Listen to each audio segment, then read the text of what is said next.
Happy Halloween, everybody. Coming up next, Hands on Mac, The Road to Big Sur, Part 4. Hands on Mac comes to you from Twit's LastPass Studios. Now, you're focused on security, but are your employees? Well, LastPass can ensure they are by making access and authentication seamless. Whether employees are working in the office or remotely, visit lastpass.com/twit to learn more. This is Twit. This episode of Hands on Mac is brought to you by Peak Design. Peak Design has just launched their 10th campaign on Kickstarter. It's called Mobile by Peak Design. To learn more, go to peakdesign.com/twit.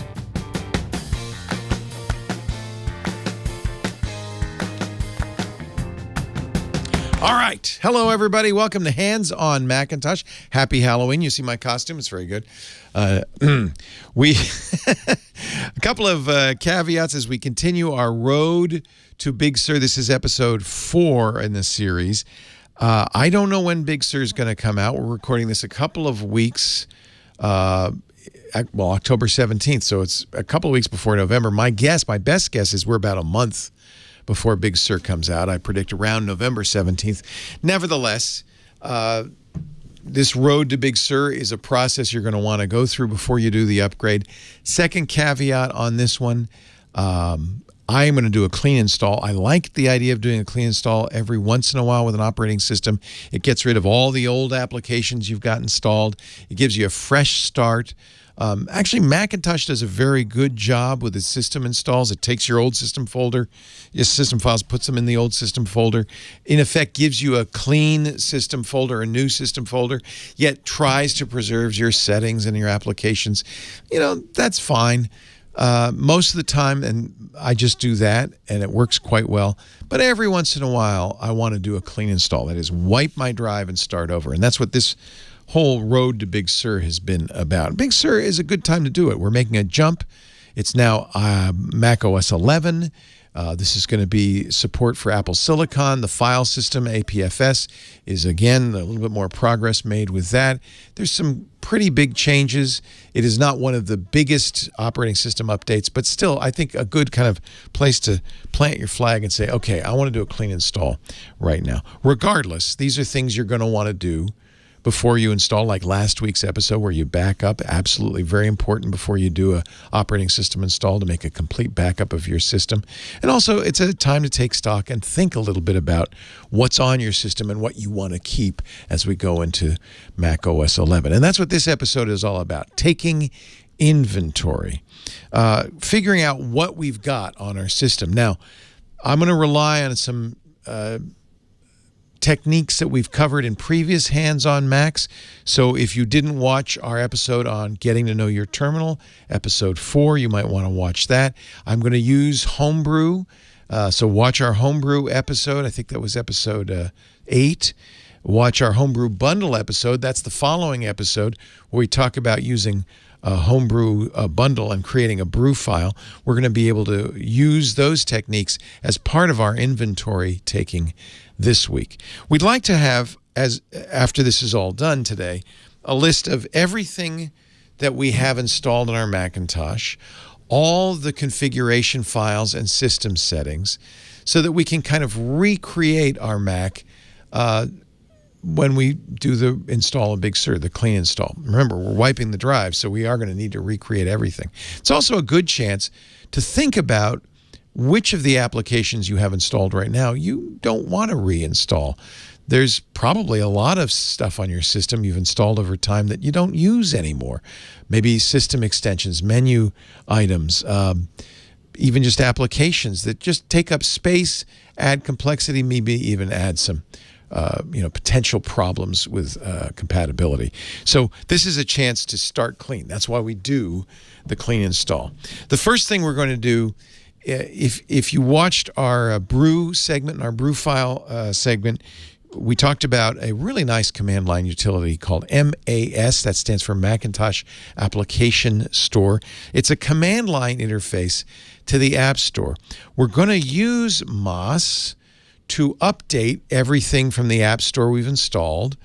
And we're also going to use MAS to make a list of all the apps we've installed from the App Store. We can actually use it when we have our new clean disk.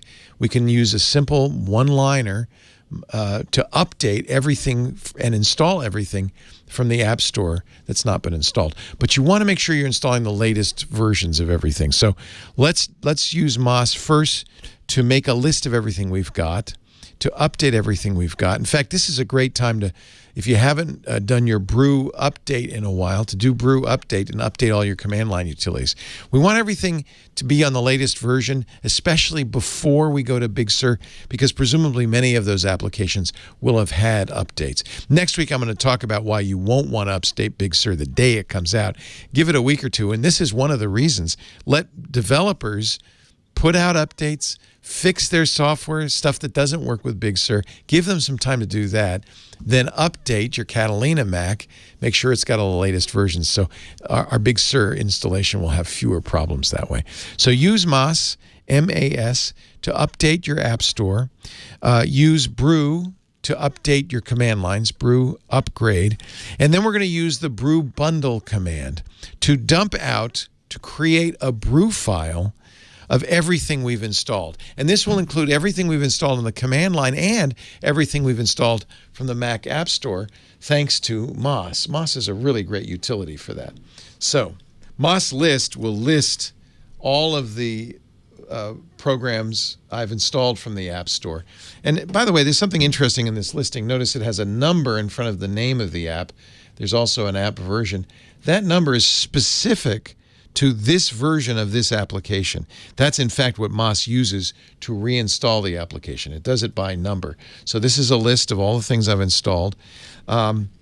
Yes, you might want to update all of those things. So that's Moss upgrade, M-A-S upgrade, just as brew upgrade.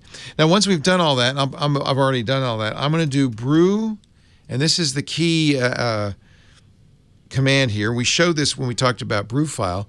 Brew bundle dump, which is going to dump out a list of everything I've installed. Some of the command line switches like --all, --force, that will overwrite it. And then this is one I really like, --description. This will run very quickly because all it's really doing is making a text file. Let's take a look at that brew file. We're going to keep that brew file around, by the way. Oh, boy. Okay, pretend I did that. Now I'm going to cat the brew file. And we're going to keep this brew file around. And this is actually something we'll want to copy maybe to our data drive if we have a separate data partition. This shows everything you've installed. And it actually has the command to reinstall it built in.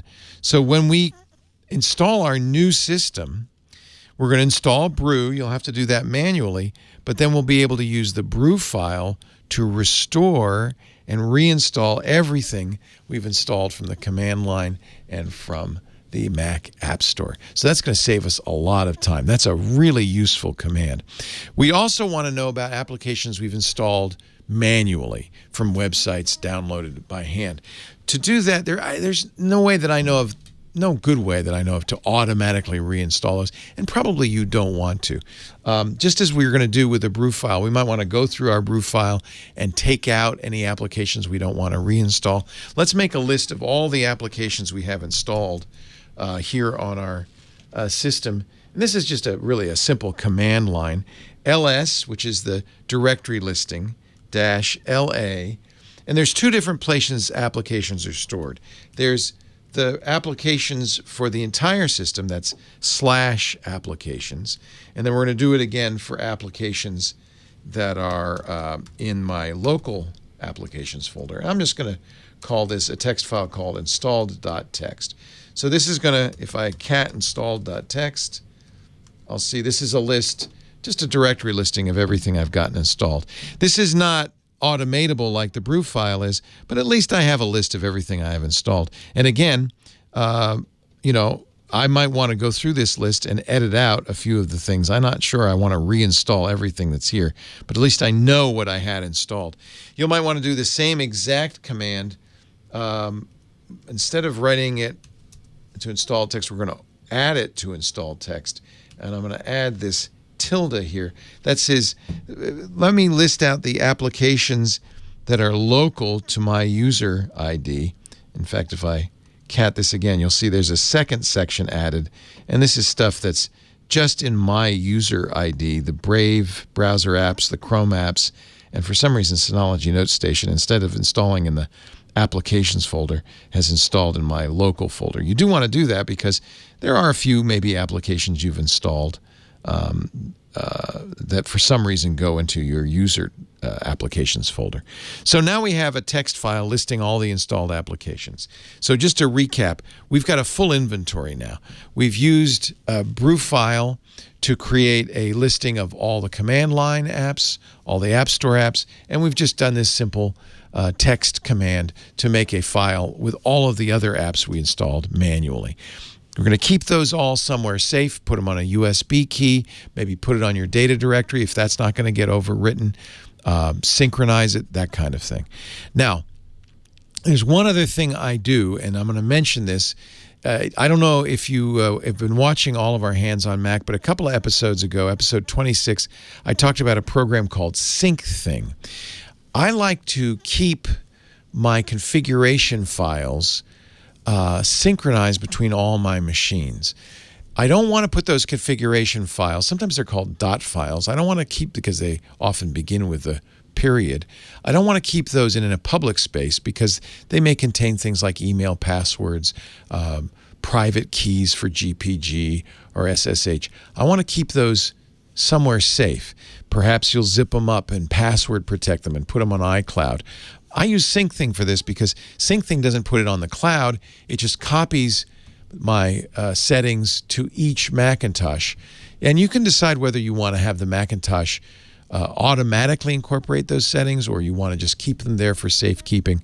I actually do have it automatically incorporate them. So let me show you what I do with SyncThing.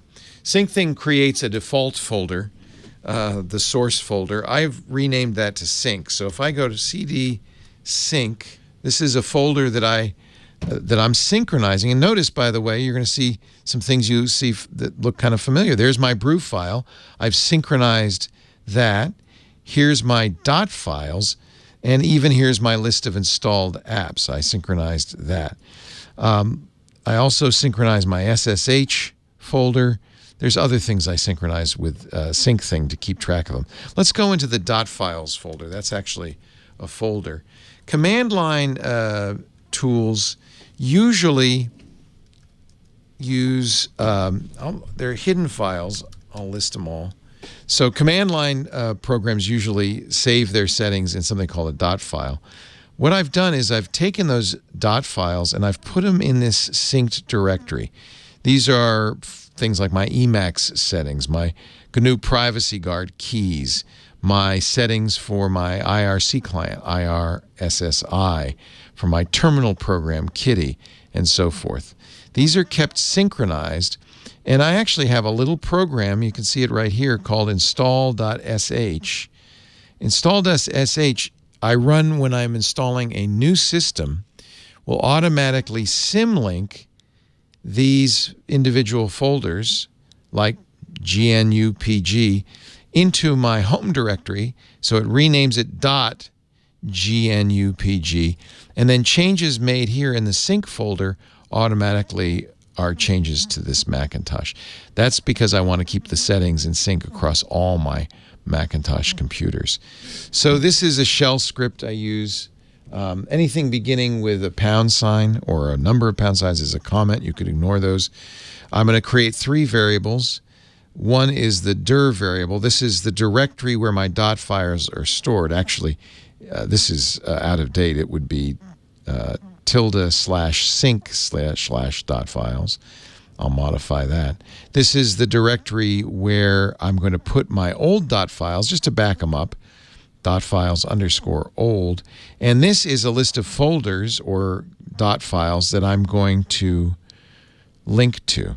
So the way this script works, and this is kind of a black diamond tip, but for people who like to do shell scripting, just to show real quickly, it's going to make a directory in my root directory called olddir, and then it's going to copy, for every file in this variable list files, it's going to copy that file in the root directory, that dot file. Notice I added dot to the file name, into the dot files old folder. So it's moving my settings into dot files old, and then it's doing a symbolic link. This is actually the most important, really the only command in this shell script that does anything.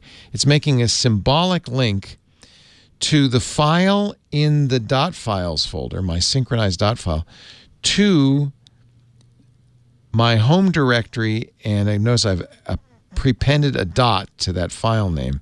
So it's actually, for instance, with config, it's going to make a symbolic link to the folder config in my sync directory named .config in my home directory. From the point of view of the operating system, that symbolic link is identical to the folder stored in the sync directory. And because it's in the sync directory, syncthing copies any changes. If I change my Emacs configuration here, for instance, copies those changes to all my other Macintoshes dot files. This is a little risky. You should be careful doing this because changes made on one machine will propagate to all the machines thanks to syncthing. But that's how I like to do it because I want all my machines to be identical. So having created this backup of my dot files, backup of my application support folder, I now have pretty much all the settings for my existing Catalina install. I've put those aside, and now I'm ready to wipe my hard drive. I know, this is the scary part. Wipe my hard drive and install Big Sur. And that's what we're going to do on the next episode of Hands on Mac. So just to recap, our inventory is pretty simple if you've been using Brew and Moss. Otherwise, you're somehow going to want to make a list of all the applications you've installed on your machine. Ideally, this would be a list that you can use to automatically reinstall them. And in some cases you can. In some cases you're going to be doing some manual installing. And you might even want to, before you install Big Sur, go through those lists and edit out, delete, or comment out anything you don't want to reinstall. It's a chance for us to rethink, well, what applications do I really need? And my advice is always install the fewest applications you know you need. Only install the applications you know you'll be using tomorrow. And anything you won't be using for the next few weeks, well, we'll install that in a few weeks, if we ever do use it. The idea is to really strip down the number of apps. There's a few reasons to do this. Of course, saving disk space is one. Disk space is not at a premium as much anymore. The real reason is every app you install on an operating system, on a computer, could be a potential security problem if that app has security exploits, can add compatibility issues if it doesn't work quite right, maybe make Big Sur not as reliable. So you really want to keep your system as simple as possible. And that's what this episode is a chance to do. Take inventory of everything you've got, eliminate everything you don't need, so that next week when we install Big Sur, it will all be as clean and simple as possible. All right, I hope I haven't confused you. There's some pro tips in there, but this is what I like to do so that I'll be ready to, as quickly as possible, get up and running with a clean install. That's next week. Our show today brought to you by Peak Design. I am such a Peak Design fan. They've just launched their 10th campaign. It's called Mobile, M-O-B-I-L-E, by Peak Design. It's an ecosystem of cases, mounts, and accessories that make your phone a better tool for everything you do. It even works with the new iPhone 12 MagSafe system. These accessories use something they call Slim Link. It's been added to their new everyday phone case. When paired with your mobile device, it connects with accessories like, well, a wallet with a built-in kickstand and a machined aluminum tripod and so much more. I bought them all. To learn more about the Mobile by Peak Design campaign and all the other amazing products from Peak Design, go to peakdesign.com/twit. Support Peak Design by visiting peakdesign.com/twit. Well, we're slowly getting to Big Sur. Episode 4 is in the can. There's one more next week. What you should do to install a brand new operating system on your Mac. I'm Leo Laporte.